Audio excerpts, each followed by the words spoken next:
Hola, buenas tardes. Bienvenidos todos a esta nueva sesión de Getafe Negro.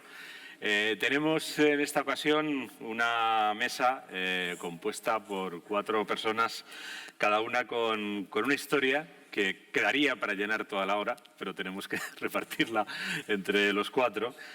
Los 4 tienen como punto en común, y es la idea sobre la que hemos articulado esta conversación, la idea de violencia y la idea de la violencia como herramienta para conseguir todo tipo de fines, ¿no? Más o menos nobles o innobles. Todos y cada uno de ellos han indagado en sus libros el fenómeno de la violencia política generalmente, pero también de otro tipo de violencia, en el caso de Jordi Corominas, que tiene una obra que casi es una magra enciclopedia de la violencia barcelonesa de todo tipo. Bueno, yo voy a presentarlos muy rápidamente, les daré inicialmente un primer turno para que nos hablen un poco de su libro y lo podamos centrar el debate, y a partir de ahí pues ya abordamos cuestiones más generales. Empiezo por el extremo de mi derecha, que es el extremo de la izquierda del público, por Manuel Calderón, que es el autor de Hasta el último aliento, que yo lo tengo que decir porque estas cosas cuando uno las siente creo que tiene que decirlas. A mí me parece uno de los libros más impresionantes que he leído en el último año. Un relato de los que realmente deben contarse. Yo creo que cuando uno escribe historias a veces siente que es bueno contarlas, a veces siente que quiere contarlas y a veces siente que es absolutamente necesario contarlas.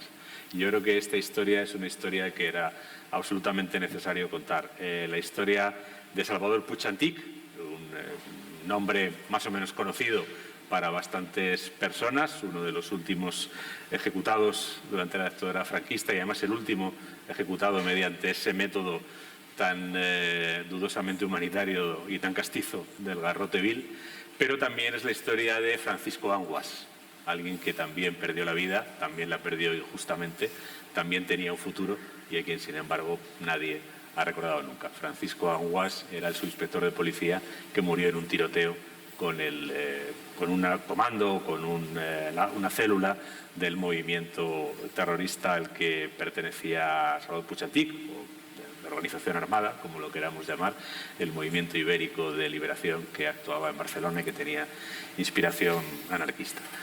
A su lado está Jordi Corominas, que es autor de La ciudad violenta. También él habla, por cierto, en ese libro de la muerte y de las andanzas de Salvador Puig Antich, pero su historia es mucho más larga, retrocede hasta el siglo XIX, con un episodio conocido entonces, el de las bullangas barcelonesas, bueno, pues una serie de algaradas violentas, ¿no?, que surgían dentro de la España convulsa del siglo XIX, y llega hasta el año 2019, hasta la violencia post-procés, los incidentes de la Plaza Urquinaona y demás. Bueno, incluso un poquito más allá, llega a los crímenes que se producen incluso en la pandemia o en su momento final es el año 2020.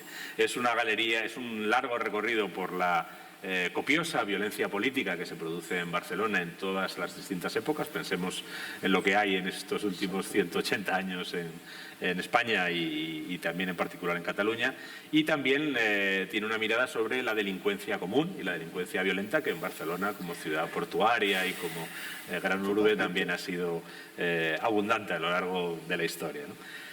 Más cerca de mí está Julia Montejo, que es autora, bueno, es vieja conocida del festival, donde ya hemos tenido la suerte de tenerla anteriormente, y este año viene con un libro que se llama Manual para cobardes, que es una novela que indaga en 2 episodios relevantes de la historia de España, que tienen que ver también con la violencia política y en este caso, por lo menos el segundo de ellos, con la violencia política que de manera quizá más intensa ha marcado el último medio siglo de historia española, que es la violencia política de ETA. Es la historia de un hombre, bueno, primero es un niño, ¿no?, que se ve envuelto en una extraña aventura que tiene que ver con un atentado frustrado contra Franco cuando va a ir a ver a a Hitler en Hendaya en el año 40 y años después, pues por carambolas y maltratos del destino, se ve envuelto en la conspiración para asesinar a Carrero Blanco, ¿no? Que fue el gran atentado de ETA y el que le dio su proyección internacional y buena parte del prestigio que luego, lo pongo entre comillas, la palabra prestigio, trató de explotar y rentabilizar.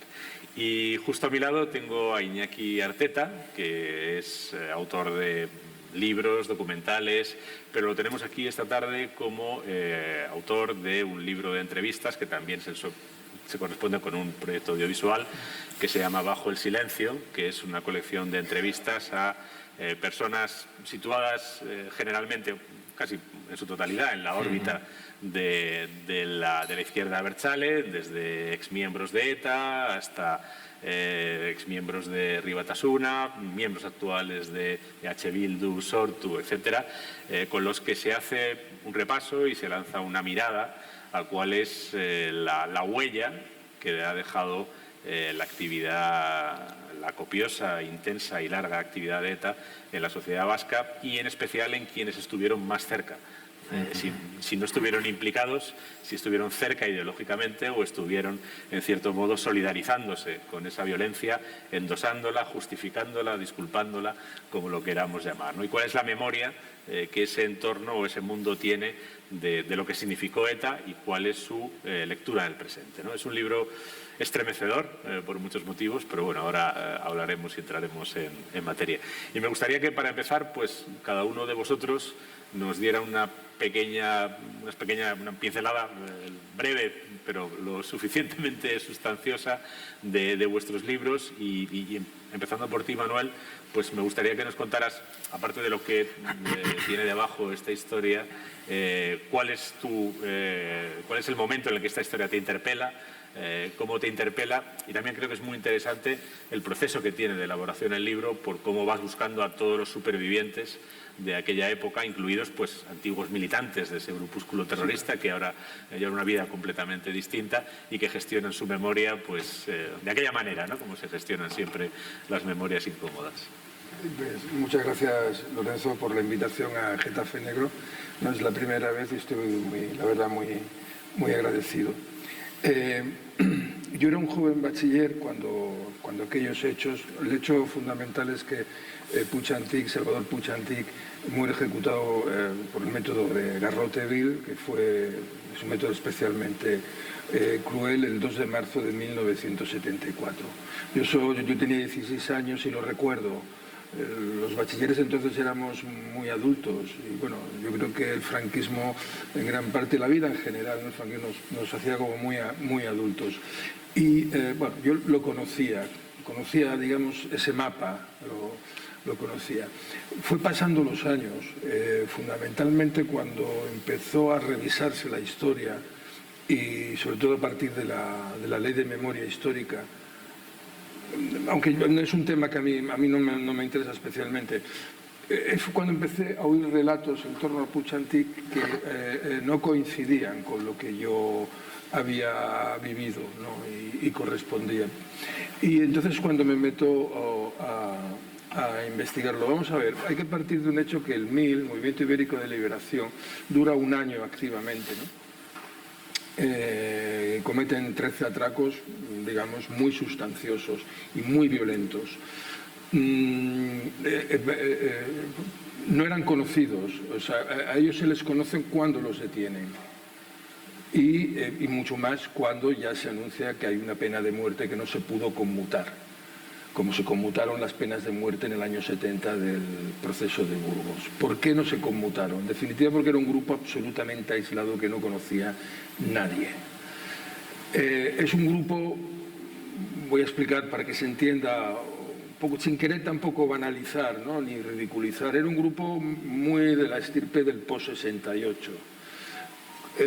Con todo lo que eso supone y fundamentalmente una gran fascinación por la violencia y por las armas. Eso también está en la mayoría de grupos que surgen en esos años. Brigadas Rojas, la Baader-Meinhof, y todos los países tuvieron su terrorismo, ¿no?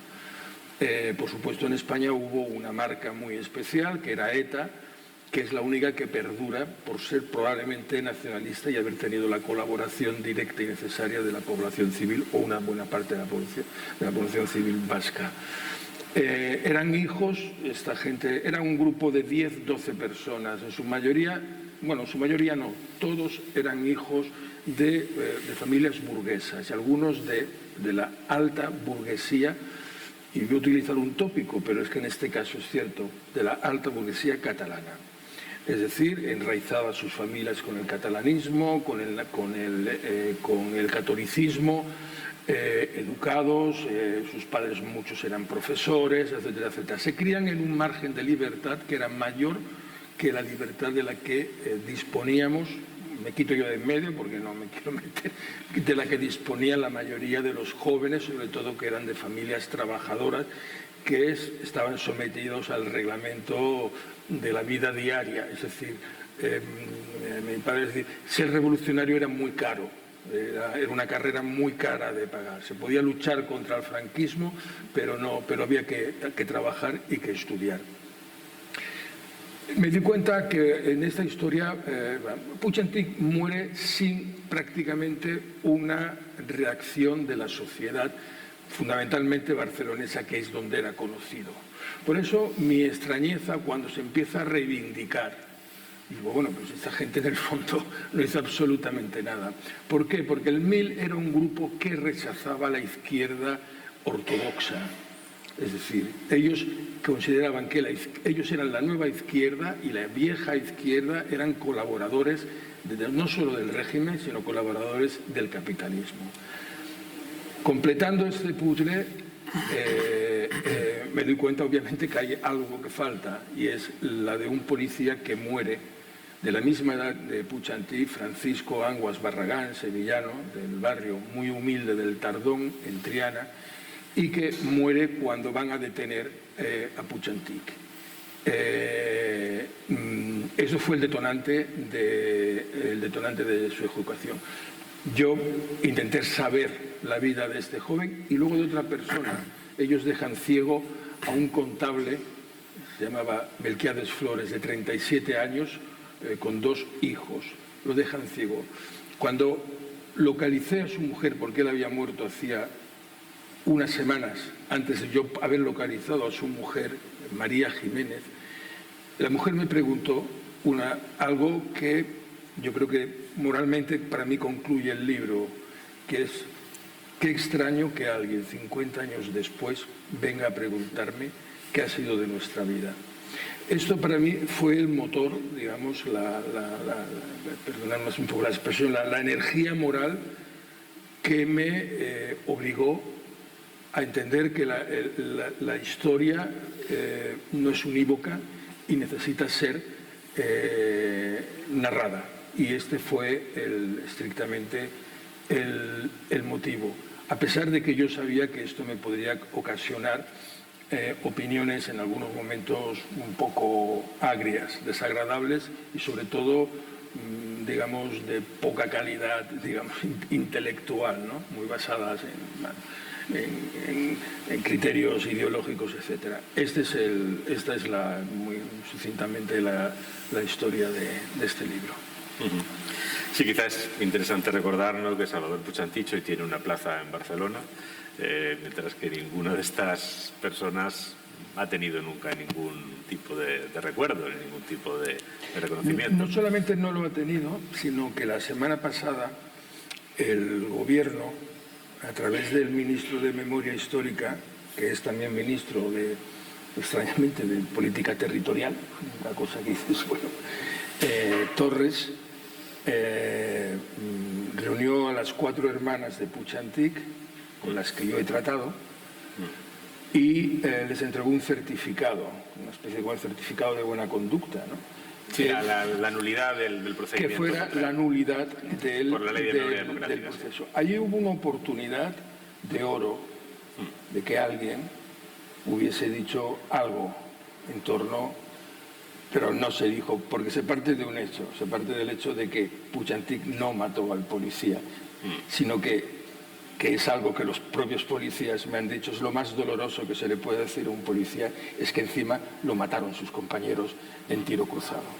Sí, y al contable, que era un contable de no sé cómo la bancaria, lo dejaron ciego. El contable lo dejaron ciego para robar. Sin mayor digamos, duda. Es decir, dejaron ciego y a otro contable está en el sumario, y yo llamé, porque tenía contacto ya con él, con uno de los de la banda. En el sumario decía que retienen a un empleado, se lo quieren llevar de escudo porque hay un tiroteo, y le pega un tiro en la cabeza porque el empleado no se quiere ir, pero la pistola falla. Y le vuelve a pegar otro disparo y la pistola falla. Luego se comprueba que las balas estaban marcadas y se había disparado pero había fallado. Yo cuando hablo con él, que era un método de trabajo, que era el sumario era lo que había. Cuando yo leía algo que, no sé, tenía que comprobarlo, le llamé tal, que se llama Jordi Soler Sugrañes, es una de las grandísimas familias de Barcelona. Y digo, ¿esto fue así? Y me dijo, sí, fue así. Es que se me puso gallito. Y yo le repregunté, ¿pero fue así? Y lo dijo, sí. Y me dijo que sí. Y yo lo escribí, o sea, tuve que escribirlo. Dijo, no dudó. Entonces, es decir, hay el tema de la violencia genera, de la violencia mezclada con ideología. Eso es un cóctel terrorífico, es un cóctel tremendo, que es el cóctel que ellos querían. En el fondo ellos a los empleados de los bancos los llamaban lacayos. En sus textos me parece una humillación y un desconocimiento, como revolucionario supuestamente de izquierda, un desconocimiento de lo que eran los trabajadores. No, además, otro detalle que quizás es interesante, ¿no? El objetivo de las acciones, que eran atracos, fundamentalmente, es la obtención de un botín económico. Ese botín económico no hay constancia de que ni un solo céntimo llegara a ningún tipo de lucha obrera. Se lo gastaban en su propio modo de vida, que además no era precisamente modesto. Vamos a ver, ellos eran pocos, pero no era una secta. Es decir, ellos vivían y además ellos ya se habían liberado, ellos ya vivían una vida libre. A mí me lo dije, uno de ellos me lo dijo. Había unos que querían ser hippies y nosotros queríamos llevar esta vida. Y yo repreguntaba, no, es que nosotros éramos ya libres, nosotros ya éramos libres. Y todo ese dinero, teóricamente, ellos tenían dos bases, Toulouse y Barcelona, tenían prácticamente un piso franco para cada uno. Se cambiaban, bueno, tenían muchas armas además, y ese dinero no llegó nunca a la... localicé a la mujer de un líder obrero, la gente honrada que se llamaba Manolo Murcia, que trabajaba en la Harry Walker, en una fábrica de componentes automovilísticos que había en Barcelona, en Ubarris. Y él murió luego posteriormente y me dijo, no, Manolo nunca quiso saber nada de ese dinero, nunca, es decir, nunca. Y la prueba es que hubo una huelga de una fábrica que recordaréis de helados que se llamaba, una marca que se llamaba Cami, aquellos cortes de 25 pesetas tan extraordinarios, estaban de huelga. Y estos se meten y no se le ocurre otra cosa que tirar un cóctel molotov a un puesto de la Cami, de plástico. Claro, los trabajadores dijeron, nos habéis jodido. O sea, nos habéis jodido. O sea, esto no se hace. Nosotros estábamos en huelga, nosotros luchábamos por salario, por lo que fuese, ¿no? Y ellos interfieren. Ese dinero no llegó jamás, jamás. Bueno, en cuanto al libro de Jordi Corominas, no sabe por dónde empezar, ¿no? Hay muchos pasajes, además, que son tan sugerentes y que han dado pie a tanta literatura, ¿no? Como, por ejemplo, la época del pistolerismo anarquista y el contrapistolerismo de la patronal, ¿no? Del que muchos tuvimos en la primera noticia a través de la verdad sobre el caso Savolta, por ejemplo, ¿no? Lo digo en mi caso porque yo es que leí ese libro con 14 o 15 años y fue la primera noticia que me llegó de esa época. Por cierto, el libro del que Jordi hace un juicio bastante crítico. Porque si Mendoza se inventa la historia. Eso, sí. si quieres lo muestras. Pero bueno, no sé, a mí me gustaría que un poco nos contaras de dónde sale este libro, cómo tienes esta, bueno, pues esta, diría casi esta vocación de narrar tu ciudad, porque es tu ciudad además, a través de la historia de su violencia, y no solo de la historia de su violencia en cuanto a sus manifestaciones políticas o criminales concretas, ¿no? Con crímenes más o menos horrorosos, con conflictos más o menos cruentos, sino intentando explicarte en todo momento las causas, es decir, de dónde viene la violencia, ¿no? A mí una página del libro de Jordi que me ha impactado mucho está al final, está hablando de la violencia de ahora, no de la violencia de la época de los pistoleros, no de la violencia de la época de los primeros anarquistas, de las bombas, del liceo y tal, a finales del 19, sino de la violencia de ahora. Y en un momento dice, bueno, quizá no sea del todo ajeno al incremento, a la existencia o a la intensidad de esta violencia el hecho de que cerca del 30% de la población de Barcelona vive en el umbral de la pobreza. Y hablamos de Barcelona 2024. Sí, no estamos hablando de... Bueno. Y sigue siendo así, ¿eh? Sigue siendo así. Es decir, ayer mismo tuvimos el final de la Copa América, que curiosamente hoy ya se ve que no ha sido un gran éxito, pero ayer se vendía como tal, ¿no? Es una idea muy de la Barcelona contemporánea, la de la marca que se enfrenta a la ciudad, ¿no? El BCN, que es lo que se vende afuera, y el Barcelona, que es lo que vivimos los ciudadanos, y que en muchas ocasiones, por desgracia, malvivimos. Malvivimos porque se privilegia al que viene de fuera al que viene adentro y se denosta muchísimo el gobierno interno. Pero bueno, esa es otra de las causas del libro. Es decir, a mí, como decía Lorenzo, a quien agradezco la invitación de nuevo a Getafe Negro, ya es la tercera vez. Bueno, me siento como en casa, la verdad. Me siento realmente como en casa. Yo tengo una manía persistente que es bueno, tengo varias manías persistentes, pero una es la de pasear.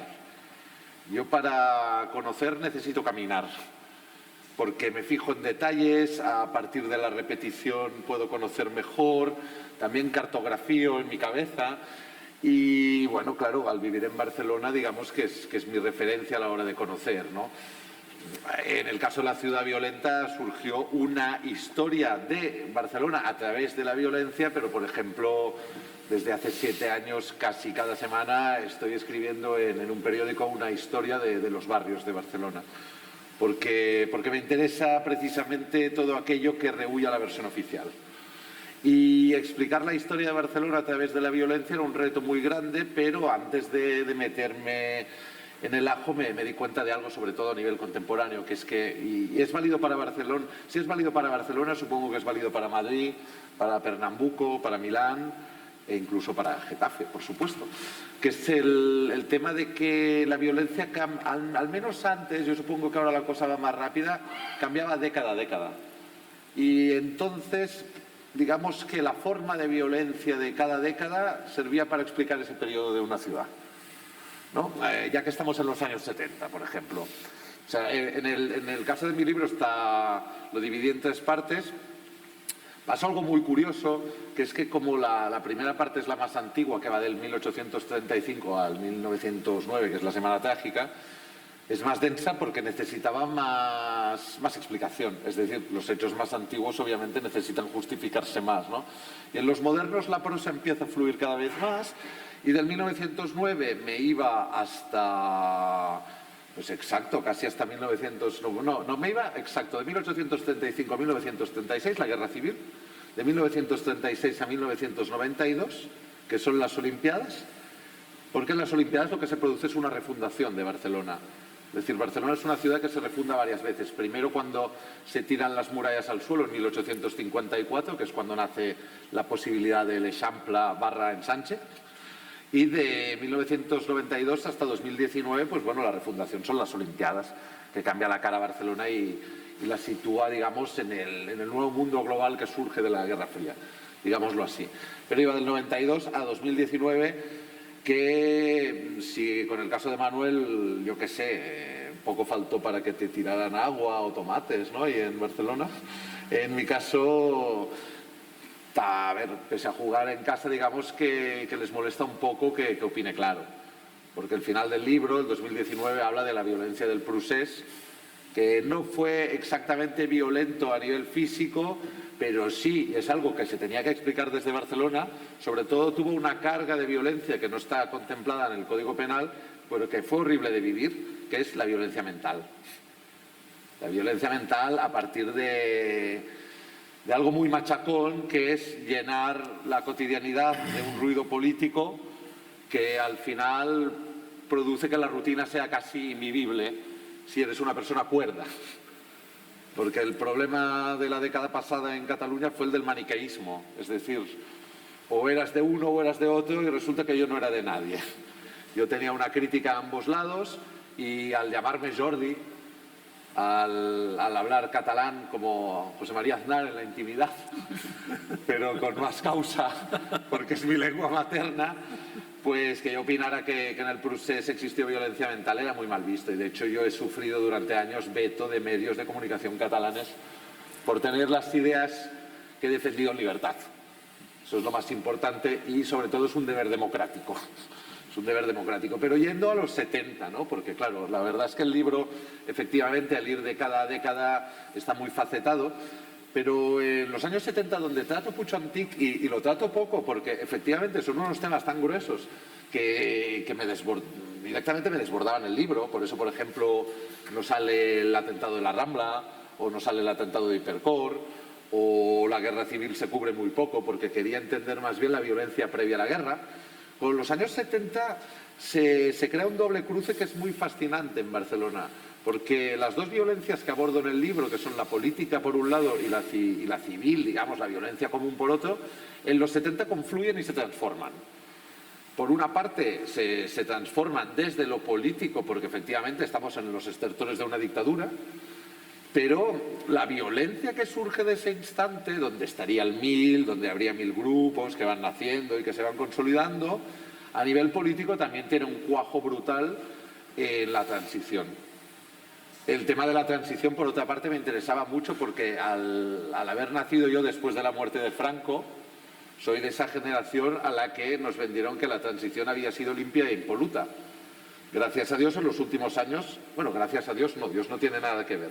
Gracias a la investigación, lo que se ha demostrado, la hemeroteca habla claro siempre, es que fue una transición muy cruenta con más de 1000 muertos, donde no solo estuvo metida ETA en esa espiral de violencia, ¿no? Yo, de hecho, en la violencia política barcelonesa meto, sin ir más lejos, un grupo terrorista catalán que era Época, era el Ejército Popular Catalán, que es el que mató al empresario Multó y el que mató al alcalde Viola en Paseo de Gracia poniéndole explosivos aquí, y como es humano y comprensible, ellos, sobre todo Multó, intentaron quitar la carga y explotaron. A mí con lo de Época luego me ha llevado, a partir del libro, a más luchas perdidas, porque nuestra clase política, y más concretamente la catalana o barcelonesa, tiene muchos defectos, pero uno que es proverbial es la ausencia de autocrítica.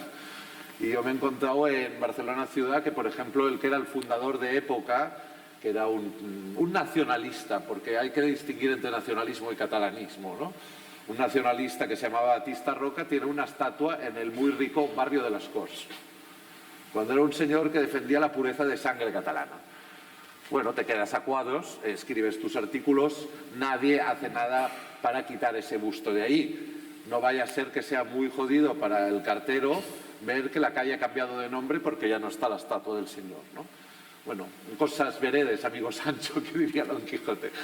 Luego, para dar paso a los demás, porque tenemos poco tiempo realmente y somos muchos, en el tema de la violencia común, yo lo que alucino en los 70 es que se produce, como decía Pasolini en Italia, una transformación antropológica del crimen y por lo tanto también del español y sus comportamientos.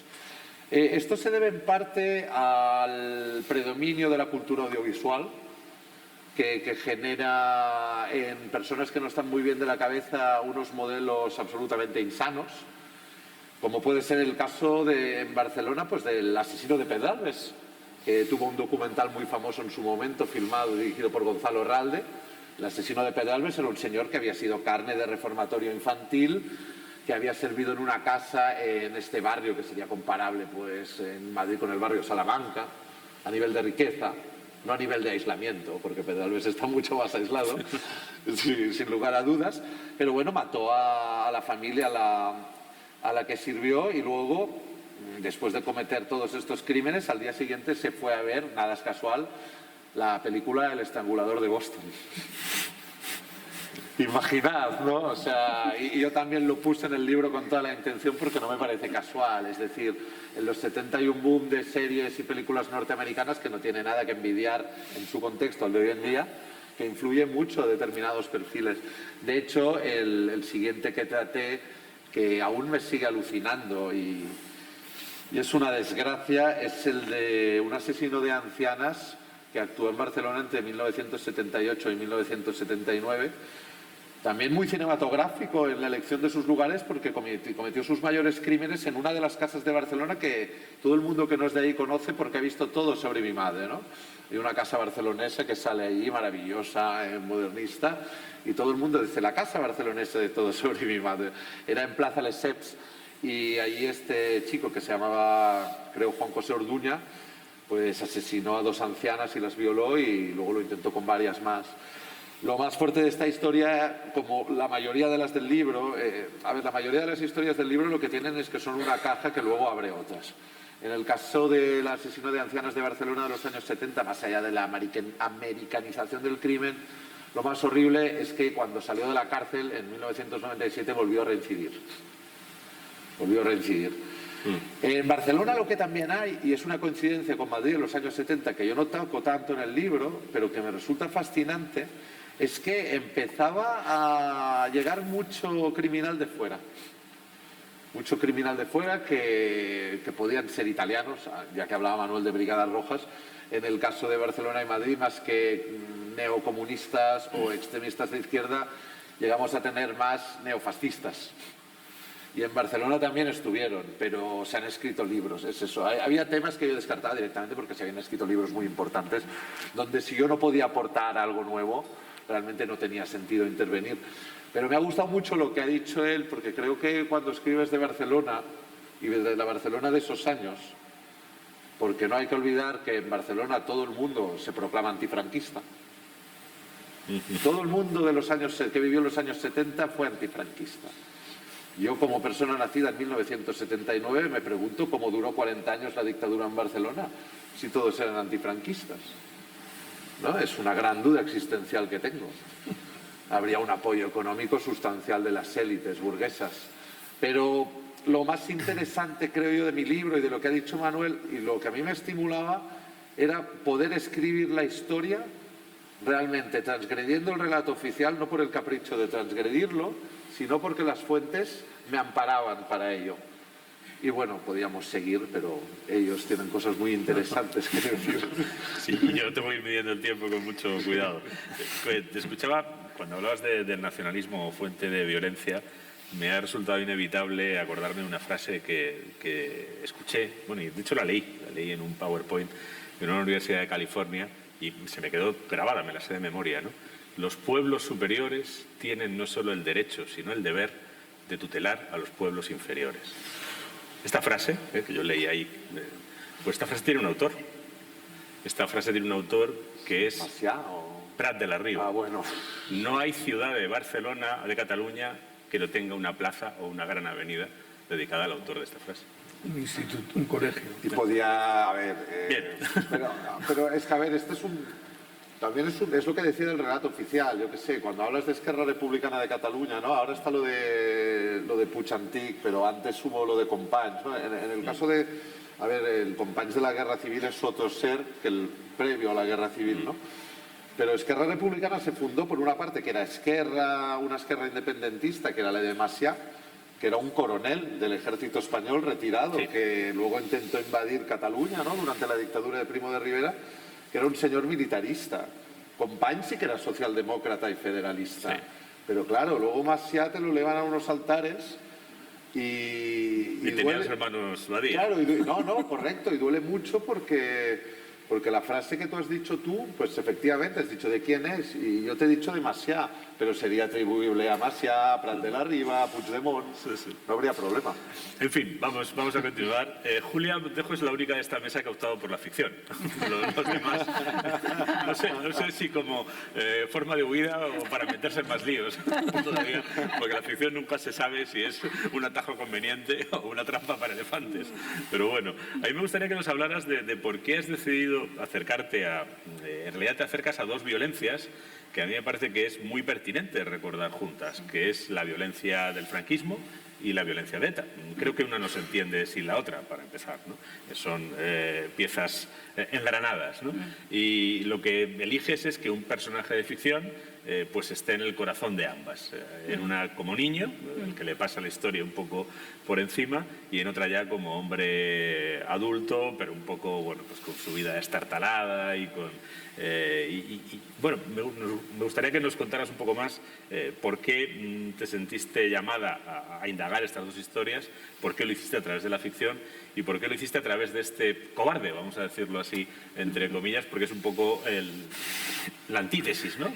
del hombre que solemos vincular con la violencia, que es el hombre de acción y al que a veces se le atribuye un valor y un coraje que quizá deberíamos revisar, ¿no? O no atribuirle un carácter general. Pues, por favor, Julia. Bueno, pues muchas gracias por invitarme, Lorenzo. Me siento muy honrada de tener estos compañeros tan estupendos y tan preparadísimos sobre todos estos temas de violencia. Bueno, en mi caso, sí, a mí me gusta más la ficción porque creo que tiene una capacidad superior quizá para no predisponer en contra de lo que quieras contar, ¿no? Porque es verdad que al final construimos relatos, incluso relatos periodísticos, pero la historia también se cuenta desde un lugar. Entonces, al contar la historia desde un lugar ya vas a tener a alguien en contra seguro, porque no, este piensa así, este piensa así, este me lo está contando de esta manera por esto, ¿no? Entonces, bueno, la ficción quizá es ese lugar en el que es más fácil quizá de conseguir que se acerquen a ti, ¿no? De alguna manera. Bueno. A mí con esta historia había dos temas que me interesaban. El primero era hablar de cómo los grupos como ETA y cómo toda esa violencia que se genera en el País Vasco tiene una explicación o tiene una base o se empieza a cocinar en la posguerra, ¿no? En la gente que está, en los hijos que ven a sus padres rotos. Creo que fue tan devastador, la guerra civil fue tan devastadora con la gente en muchos lugares de Euskadi que esos hijos luego tenían que dar una respuesta de alguna manera, ¿no? Y creo que es algo que vemos continuamente. Cuando vemos que bombardean Gaza pensamos, madre mía, ¿qué van a hacer luego estos chicos en unos años? ¿Qué va a pasar? ¿Qué pobres de nosotros? Pensamos, pobres occidentales, la que nos va a caer después. Esto no se va a quedar así. Bueno, entonces, por una parte quería indagar en lo más humano que tenemos siempre, y es cuando nos hacen daño, cómo reaccionamos. Y luego, por otra, también en desmontar un poco, y me ha gustado mucho lo que decía Manuel, de que, claro, se habla mucho de Salvador, pero ¿y qué de todas estas personas alrededor, ¿no? Que fueron dañadas, ¿no? Y yo también he trabajado desde los márgenes, he trabajado con personajes que están en los márgenes de la historia. No son los protagonistas de la historia, pero yo creo que la historia tiene siempre unos héroes o unos antihéroes que en realidad son los que cuentan ese relato que queremos creernos. Pero sin mucha gente alrededor, las cosas no hubieran sido como fueron, ¿no? Y bueno, mi historia se titula Manual para cobardes, precisamente porque intento deconstruir un poco esta figura del héroe, que es una figura tan individualista, tan masculina, con todos estos valores que quizá hoy debemos cuestionarnos, ¿no? El héroe es aquel que lo tiene todo muy claro, que tira para adelante, que tiene un objetivo, que no mira a su alrededor, que no le preocupa a nadie más que su objetivo, que tiene también una ambición que por mucho que la justifique detrás de ideales, generalmente tiene también mucho que ver con su propia necesidad de tener ese protagonismo en la historia, ¿no?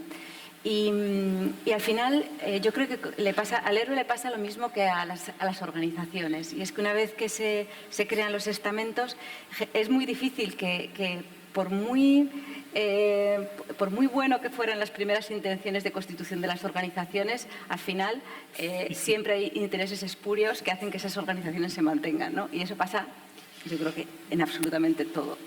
Entonces, no es que sea yo un anarquista, pero realmente creo que sostener una organización de una manera durante mucho tiempo es complicado. No sé si existe alguna, la verdad es que ni se me ocurre.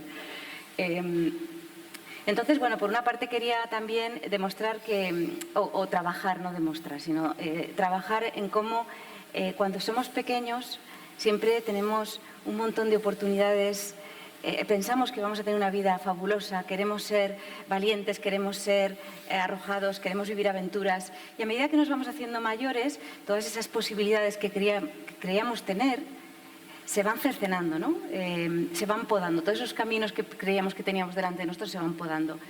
Y pasa muchas veces que cuando somos adultos decimos, bueno, pues ya no me quedan más caminos, los he podado todos. Y en el que estoy no me gusta. Y miro hacia adelante y miro hacia el futuro y no me gusta. Entonces mi historia es la de este adulto en los años 70 en España que mira atrás e intenta recordar quién fue y con qué soñaba, ¿no? Y qué era lo que verdaderamente le movía y qué era lo que pensaba que valía la pena. Y bueno, a raíz de unas circunstancias que va a vivir, porque de alguna manera su pasado y sus orígenes vascos vuelven a aparecer en su camino para utilizarle, para que sea una pieza más en este engranaje que se ha puesto en marcha con la Operación Ogro, pues él va a tener que decidir qué hace, cómo quiere colaborar en la historia o no colaborar en la historia, o qué quiere hacer, ¿no? Y qué es lo verdaderamente importante para él. Es muy interesante lo que comentas. Las organizaciones, sean cuales sean sus fines fundacionales, en cuanto ha adquirido una cierta consolidación, pasan a tener un fin fundamental, que es mantenerse a sí mismas, ¿no? El de arriba.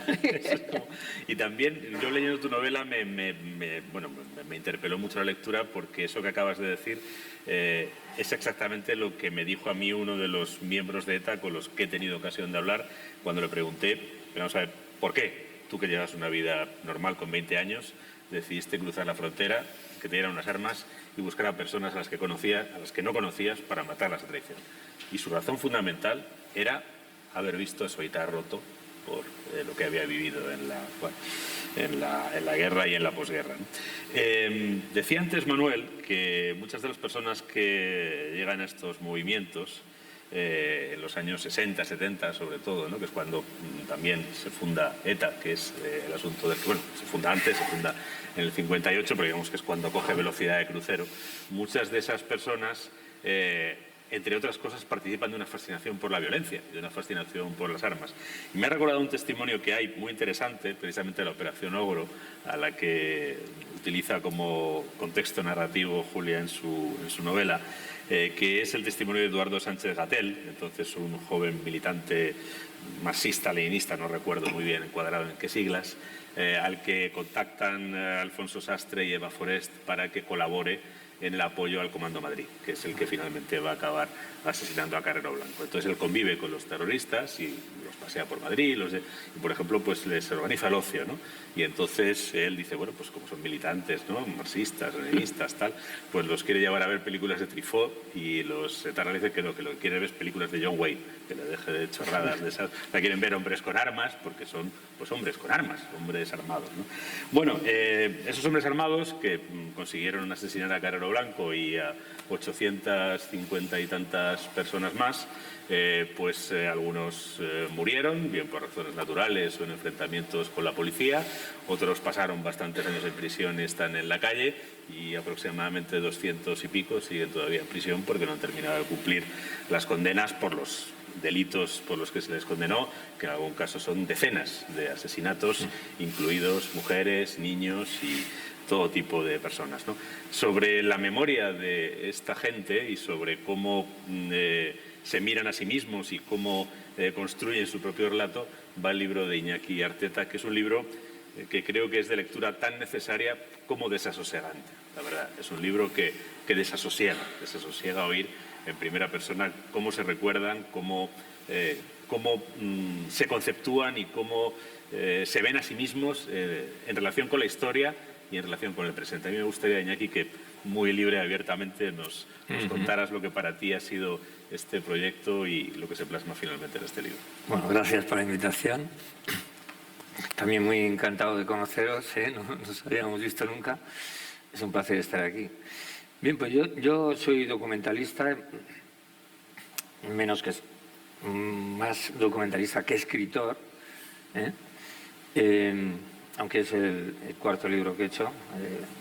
Y en este libro, Bajo el silencio, he recogido una serie de testimonios que están en una película con el mismo nombre, ¿no? Que estrenamos en el 2020, que se titula Bajo el silencio, y en esa película nos propusimos acercarnos al mundo de los perpetradores.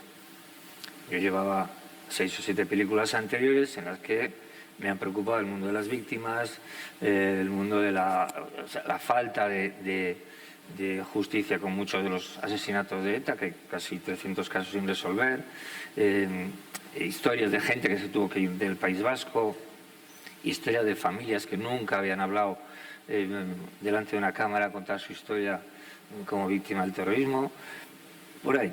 O sea, esa ha sido mi primera atracción del mundo de ETA, de la acción de ETA, de la huella que ha dejado ETA en el país, no solo en el País Vasco, también en España. Llegó un momento en que me pareció que era interesante acercarse a los perpetradores. Es decir, si las víctimas son humanos que padecen una injusticia como es la persecución o el asesinato, los perpetradores también son humanos. En este caso, muchos, no todos, pero eran vascos de familias normales, la mayoría, algunos estudiantes, otros trabajadores de ahí, gente normal que iba al colegio. Yo he ido al colegio con uno que estuvo en ETA durante unos años. Es decir, preguntándonos qué pasa en una persona para que se crea que para defender unas ideas, en este caso nacionalistas, necesita utilizar la violencia o es capaz de utilizar la violencia. Una persona normal, con familias normales, no familias desestructuradas, ni han vivido en chabolas, no, gente como yo, gente de mi edad, ¿no? De mi edad, y algunos un poco más mayores. Yo nací en el 59, el día siguiente de la fundación, de la fecha oficial de la fundación de ETA, el 1 de agosto del 59. Entonces, hicimos esa labor, de periodismo e investigación, porque claro, uno no va donde... Yo, además que llevaba 8 películas que no le han gustado al nacionalismo, no podía ir a darme un militante, un exetarra o un dirigente de HB y tal, a decirle, bueno, ¿usted qué piensa del asunto y tal? Pues no me habían dado entrevistas, lógicamente, ¿no? Entonces, ¿cómo hicimos la película? Es otra película y además puede ser hasta divertida, pero bueno, digamos que tampoco puedo hablar mucho de eso en público porque, en fin, hay que utilizar trucos, ¿no? El periodismo de investigación al final es buscar la manera de tener acceso a una verdad que está escondida, gente que está implicada, en este caso, en delitos, en crímenes, ¿no? En una organización criminal, ¿no? Y entonces entrevistamos en la película yo creo que salen unas 12 personas así, desde gente que asesinó, otra gente que colaboró en ETA, uno es jefe de prensa en un municipio vizcaíno, otro es profesor en la Universidad de Vitoria, de Álava, otro, un sacerdote, uno que asesinó, confiesa en la película que asesinó a una persona siendo cura, él, y se salió de cura en la cárcel. O sea, unas historias que yo he visto el libro al final, parecen ficción, ¿no? Parecen ficción. Un sacerdote de una parroquia cualquiera, en fin, hicimos buscamos una serie de perfiles y entre lo que quisimos y lo que pudimos, esto del documental es así, entre lo que quieres y lo que puedes, dimos forma a esa película. Son entrevistas, yo creo que inéditas, porque Evo les ha acercado una vez a Iñaki Recarte, un asesino que mató a 3 personas en Santander, y yo qué sé, o Tegui o Josu Ternera. Pero nosotros buscamos gente, digamos, soldados, por decirlo así. O sea, gente que fuera no conocida, pero que hubiera estado en ese tramo. Entonces, bueno, pues uno se encuentra con que después de, o sea, al preguntarles por qué se metió usted en ETA, qué le llevó a participar, qué hizo, qué no hizo, qué piensa ahora de lo que hizo en el pasado. Algunos de ellos habían pasado 25 años en la cárcel, luego hay que imaginarse lo que habían, por lo que estaban en la cárcel, y si ese tiempo de reflexión les había servido para algo, ¿no? Bien, pues esas son las entrevistas de la película y le ofrecías pasar esto, ese planteamiento de pasar esas entrevistas a un libro y ese libro, en ese libro salen algunas, no todas las entrevistas de la película, más 2 o 3 que no estaban autorizadas para la película, pero bueno, en el libro, como no se les ve, en fin, pues salvamos la cuestión técnico-jurídica porque tenían mucho interés para que se puedan ver, ¿no? Entonces, es un libro que pretende indagar en esa cuestión del ser humano, ¿no? Cómo influye la ideología en las personas para tomar decisiones también tan dolorosas para su propia vida, pues bueno, pero dolorosas sobre todo para los demás, cuando pierden el respeto a la vida ajena, ¿no? Esa gente, y se organiza creyendo que que está salvando a la patria, al pueblo, a un pueblo que tiene unos derechos, tal, ¿no? Entonces es curioso cómo cuando se pregunta por qué usted se ha metido en ETA, pues las respuestas son bastante diferentes, ¿no? Uno conoce porque a mi padre le pasó no sé qué, otra porque el euskera estaba perseguido, luego porque Franco, la represión, tal. Bueno, pues yo creo que eso da idea de qué pocos argumentos hacen falta para que, acorazado por una ideología que además tiene un respeto interesante entre la sociedad en la que se mueven, pues eso puede llevar a dar forma al grupo terrorista que más ha durado en Occidente, porque no hay otro que haya durado casi más de 50 años, y con unos daños también sobre la sociedad civil, también económicos, enormes, que han atravesado la vida del País Vasco y la de España, ¿no? Y bueno, pues eso es básicamente el libro, que yo creo que es muy revelador de lo que... porque son personas, digamos, encontradas al azar. Es decir, si vamos a por uno y nos fallaba, teníamos que buscar otro. Si alguien no quería dar la entrevista, teníamos que buscar otro. O sea que, de alguna manera, el azar ha sido la clave y también lo interesante a la hora de entrevistar a estas personas, ¿no?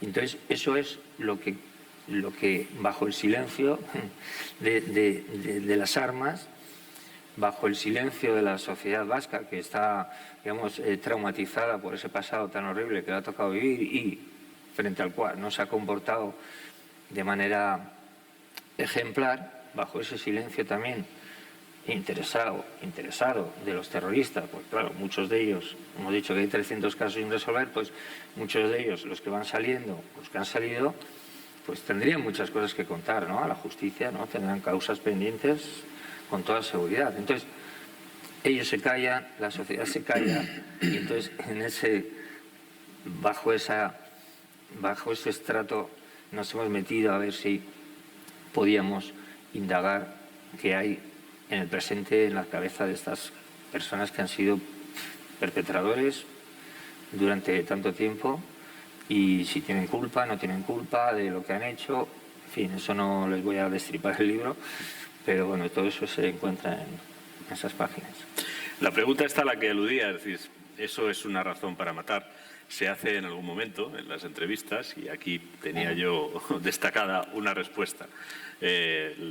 Pues es alguien que alega que, entre otras cosas, es el euskera, que está reprimido y demás. Entonces le pregunta, en todo caso, ya que lo vuelvo a repetir, ¿esos son razones para llegar a matar? Y aquí la respuesta.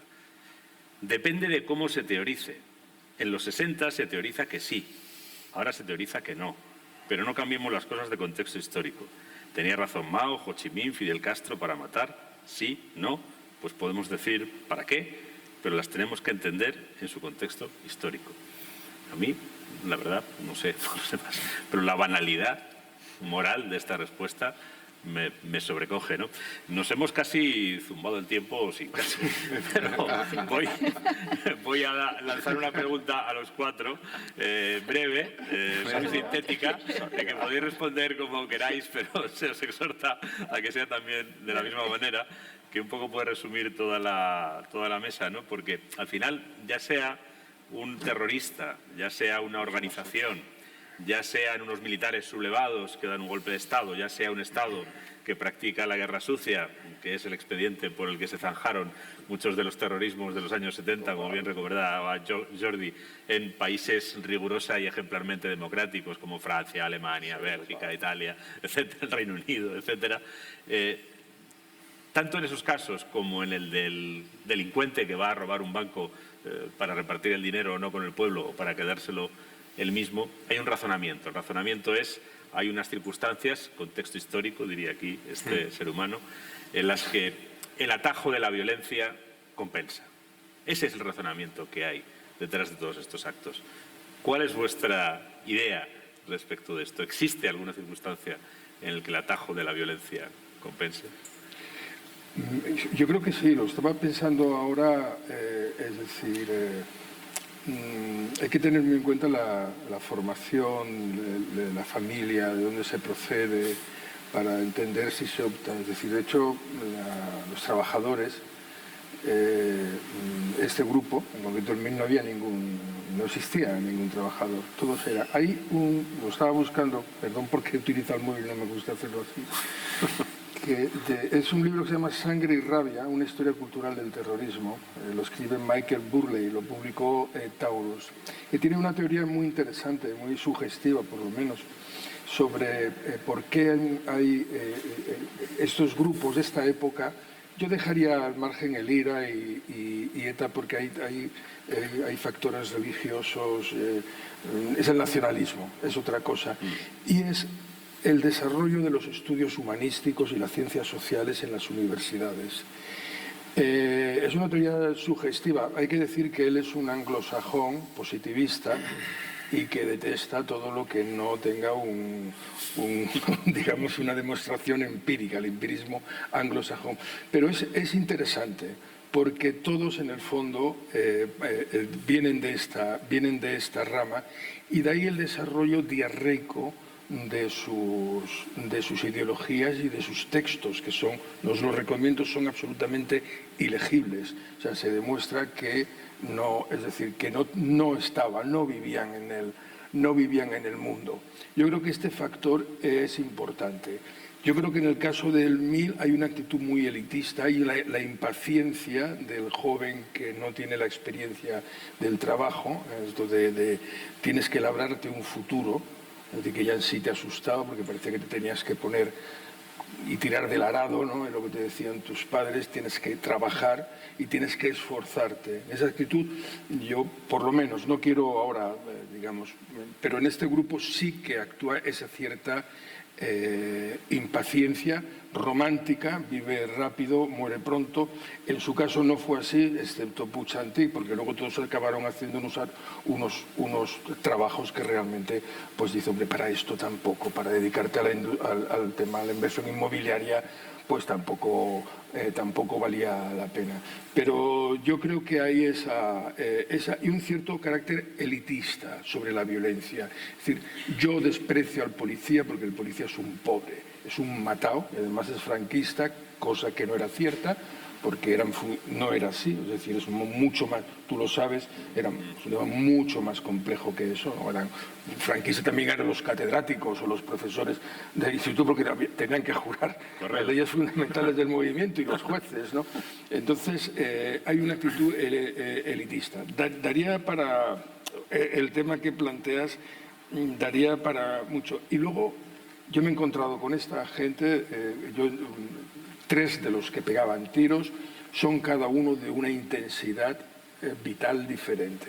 Hay uno que puede decir que es un verdadero asesino, otro que es un verdadero irresponsable y el otro me parece una persona que ha sabido evolucionar y decir, yo creo que hice lo que tenía que hacer, pero el tiempo ha pasado, etcétera, etcétera. No olvidemos, y no quiero abusar del poco tiempo, dos libros fundamentales en esta revisión en torno a la violencia, que es el de Patrick Keefe, el de No digas nada, sobre el IRA y el secuestro y muerte de una madre de 10 hijos, protestante, que su cadáver aparece años después, la acusan de ser confidente, ejecutada bajo la orden del hombre de paz llamado Jerry Adams. Libro espeluznante. Y Salir de la noche, de Mario Calabresi, que es revisar la muerte de su padre, al que se le acusa de haber matado a un anarquista, del que luego Darío Fo hizo la célebre obra de teatro Muerte accidental de un anarquista. Y en estos hay esta intensidad que el caso del IRA yo creo que es diferente, tiene una estructura más mafiosa, de hecho los acuerdos de paz casi es una paz mafiosa, porque vosotros os vais a encargar de traficar con la gasolina, vais a pasar la gasolina de un lado a otro, de Irlanda, y los otros los exterminaron y quiero decir, la violencia siempre degenera a todos.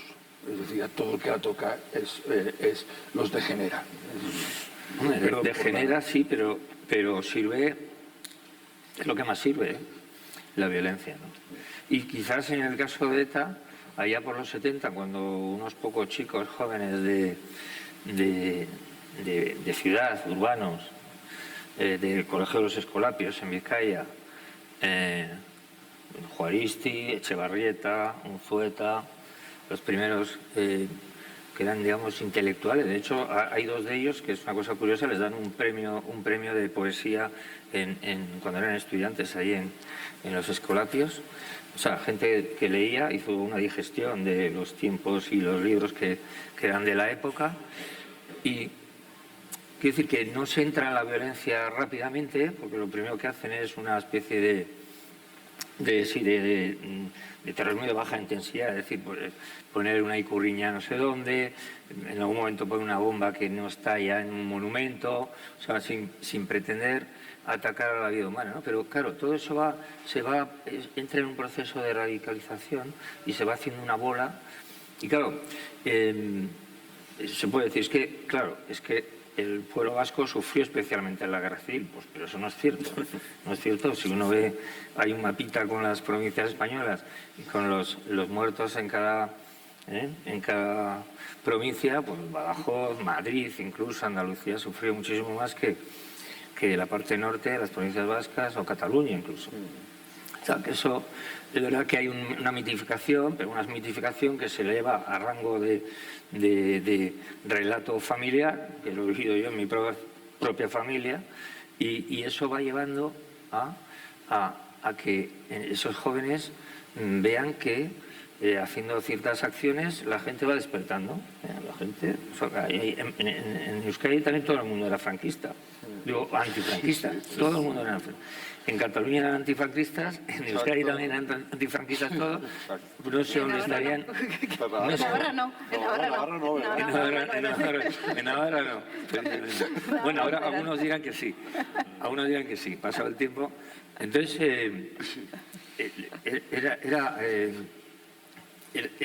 son personas que van descubriendo que sí, que la violencia tiene resultado, porque uno de los primeros propósitos es digamos, provocar a la dictadura, que está en sus años bajos, para que la policía abuse tal y se crea ese círculo de acción-reacción, que es un poco la base teórica que lo tienen escrito del terrorismo. Hacen alguna cosa, detienen a muchos jóvenes, la gente se manifiesta, ellos van creando más simpatía en la ciudadanía y se animan a hacer más cosas hasta que matan al primer hombre. Y cuando matan al primer hombre y luego matan a Carrero Blanco, que ya es el golpe bendito para ellos, ¿no? Que les bendice en el sentido de que dicen, han hecho algo descomunal, ¿no? A partir de ahí se va viendo que la violencia tiene sentido. Y efectivamente, tiene tanto sentido como para la mafia, porque ganan dinero, o sea, ganan prestigio social, amedrentando a la ciudadanía, y en este caso amedrentando a la ciudadanía vasca y ejercitando la violencia, lo que hacen es que incluso ahora, después de 12 años de ausencia de violencia terrorista, la gente mantiene el silencio, ya sabe quiénes son ellos y con los que no, a los que no hay que molestar, no hay que importunar. Es decir, han creado una sociedad en la que, aunque no estén ellos, hay más nacionalismo, hay políticas lingüísticas que son incontestables, no hay autocrítica de nada. Entonces, eso es, digamos, el rebufo, la inercia que ha dejado el terrorismo en una sociedad pequeña como la vasca, aunque no haya violencia, ¿no? Sí, ¿tú mismo? Sí, por hilar con él. Sí, fantástico. Bueno, es que, claro, el relato, hay relatos que triunfan y hay relatos que no triunfan. Yo también creo que, por supuesto, que la guerra civil, o sea, fue devastadora por muchos sitios y, en cambio, allí surge un movimiento que no surge en otros sitios, ¿no? Es verdad, fue devastadora. Yo creo que, claro, cuando luego empezamos a intentar explicar las cosas, pues nos vamos mucho al detalle y a cómo han ido sucediendo las cuestiones, y creo que es difícil explicar que los seres humanos pues somos violentos por naturaleza, porque la violencia es una reacción ante el miedo y el miedo es lo que hace que sobrevivamos. Entonces, bueno, sí, luego todo degenera, eso es verdad, todo degenera. Pero es que desde la teoría de sistemas, incluso la propia biología se explica desde el miedo y desde esa reacción que provoca en el que busquemos continuamente estar protegidos, sentirnos protegidos, ¿no? Pero, por no irme demasiado lejos, yo creo que para responder a tu pregunta, Lorenzo, no hay una respuesta, hay muchas respuestas, ¿no? Yo creo que la violencia siempre viene después de un gran silencio. Y ahí enlazo con lo que tú comentabas, ¿no? Detrás de una violencia tremenda hay un silencio.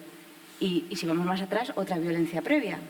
Pero el silencio es como ese airbag que estaba ahí y que en un momento es la olla que va a explotar, ¿no?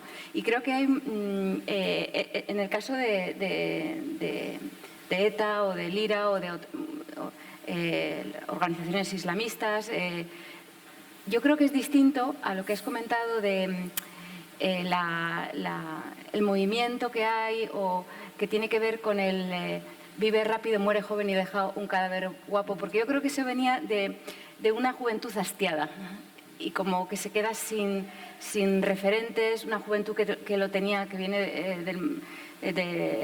lo pone de moda Nicolás Rey con el Rebelde sin causa, ¿no? De esa juventud que de repente lo tiene todo y ¿ahora qué? Y que no tiene raíces y que no tiene como fundamento y que no sabe a dónde va, ¿no? Y creo que ese hastío provoca reacciones violentas distintas. O sea, que quiero decir que para responder a tu pregunta es muy difícil, porque depende.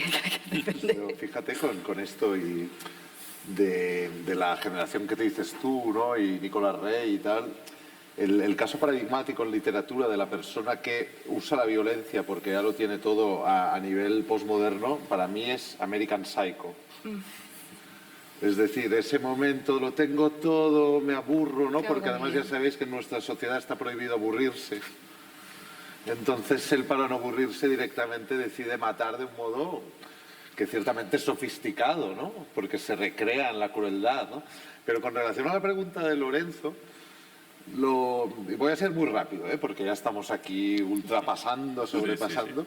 Sí. Decía Manuel del libro de Calabresi, y estoy de acuerdo, pero el libro de Calabresi debería ir con otro libro, que es el de la viuda del anarquista que murió en la cuestura de Milán. Porque si solo tenemos la versión de Calabresi estamos de parte. Pero cuando has dicho lo de Calabresi, es que digo, me está leyendo la mente. Porque a raíz de lo que decía Lorenzo, te la he leído. No, creo que hay un ejemplo paradigmático para que demuestra el absurdo del terrorismo, ¿no? Y del fanatismo ideológico en los 70, que es el secuestro y asesinato de Aldo Moro. ¿Por qué? Porque llega un momento, está secuestrado 55 días, el 16 de marzo del 78, las Brigadas Rojas matan a los 5 hombres que lo protegían, pero la mañana del 9 de mayo del 1978, los 5 brigadistas que tienen secuestrado a Aldo Moro terminan votando si lo asesinan o no. porque tienen unas dudas atroces. ¿Por qué? Porque pese a que gana asesinarlo, algunos dicen, y yo me lo creo bastante, que la CIA propició, porque qué interés tenía Aldo Moro Libre, que se ponía a hablar como un loco, ¿no? No les interesaba un señor secuestrado y con tanto poder, ¿no?, que pudiera hablar. Pero lo que ven los brigadistas es que vivo o muerto ellos han perdido. Y yo creo que entienden sobre todo que con el hecho de matarlo ya su organización está inevitablemente abocada a fracasar. Ya ha fracasado con el hecho de asesinar a alguien para intentar imponer sus prioridades políticas, porque también han visto que el Estado es más fuerte que ellos. Esta es otra cosa, estos grupos son muy pequeños. Y entonces llega un momento de fanatismo brutal. Hicieron lo mismo que Hamas. Ahora, ¿Sí? exactamente igual, impedir que Israel tuviera un acuerdo con Arabia Saudí. Sí. Y ellos esa mañana se tenía que votar en el Senado nada más y nada menos el famoso el pacto, el compromiso histórico entre Berlinguer y la democracia cristiana. Por primera vez un partido comunista democrático podía entrar en el gobierno, o sea, nada más y nada menos, y lo consiguieron. Pero luego en Italia lo que hay, y con esto quiero terminar, es que el caso Moro y muchos otros casos y toda la historia del terrorismo está, ya que hablabais de memoria histórica, hay una política de memoria que no necesita directamente legislarse en 2000, existe de antes, existe de décadas, con lo cual como no se olvida el caso Moro y no se olvida lo que pasó, aunque esto es ser muy optimista, es más difícil que suceda. En cambio, yendo a mi terreno y a lo que hablaba de la ciudad violenta, con lo que os comentaba antes de Bultó, de Viola, resulta que uno de los asesinos de estas dos personas escribe libros y hace no tanto fue premiado por la Generalitat de Cataluña. Sí. ¿Cuál es el Cristo aquí? Con perdón por usar esta expresión, ya hemos superado el horario infantil, que no hay voluntad de recordar. Y entonces, si no hay voluntad de recordar, es mucho más fácil incurrir en los errores del pasado e incluso, aunque no estés de acuerdo con ellos, fomentarlos. Bueno, tristemente tengo que cerrar aquí. Es verdad que hemos empezado un poquito más tarde, pero no podemos robarle más tiempo a la siguiente mesa. Escuchándoos me acuerdo de una de las frases del libro de Mario Calabresi de Salir de la noche, que también recomiendo vivamente, cuando dice, y quizá esa es una respuesta a la pregunta, ¿no?, de si es un atajo que puede compensar. Dice, se puede ser exterrorista, pero nunca se puede ser exasesino. Quien ha dado el paso a asesinar morirá siendo un asesino. Muchas gracias a todos y gracias a todos.